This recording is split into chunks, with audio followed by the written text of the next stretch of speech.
Magandang araw mga ka-aerial defense, may ibabahagi na naman ako sa inyo dahil ngayong araw na ito ay may bagay tayong pag-uusapan. China naglabas ng sariling video at sinisi ang Pilipinas, pero bago tayo magpatuloy wag mo muna kalimutan mag-like, share, and subscribe, paki-follow at like muna ng aming page na nasa description na ang link. Dumipensa ang Chinese Embassy na nakabase sa Maynila sa ginawang pambobomba ng tubig ng China Coast Guard sa resupply boat ng Pilipinas na An-Asia May 4, na nagresulta ng matinding pinsala at pagkasugat ng lula nito habang nagsasagawa ng regular rotation at resupply mission sa Ayungin Shoal ngayong araw. Ayon sa Embahada ng China, parte umano ito ng kanilang regulatory actions laban sa mga barko ng Pilipinas na iligal umanong pumasok sa Ayungin Shoal na inaangkin ang China na parte ng kanilang teritoryo.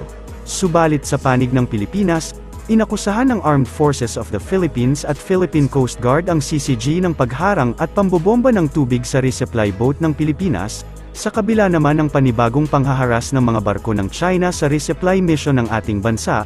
Naging matagumpay pa rin ito at naihatid ang mga essential goods sa mga tropa ng Pilipinas na nakaistasyon sa military outpost ng bansa sa may Ayungin Shoal sa West Philippine Sea. Ang pagtanggol ng Chinese Embassy sa Manila sa mga ilegal na gawain ng kanilang bansa laban sa ating bansa, ay senyales lamang upang tanggalin na ang Embahada ng China sa Pilipinas, pero sa panig ng Pilipinas na kumpleto at maraming video ang inilabas, ang nagpapakita na talagang mga Chinese na hindi makaintindi ang may kasalanan ng agresyon sa West Philippine Sea.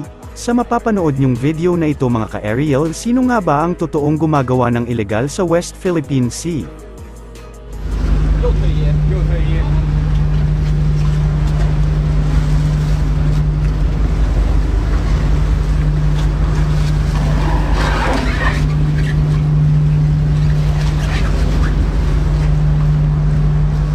记录下时间，记录下时间，停车，右慢走。8:37。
Para sa mas madaming update tungkol sa ating defense, abangan lamang ang aking mga bagong video.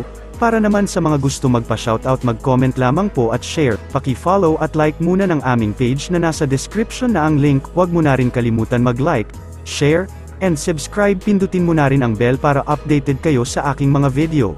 Maraming salamat po.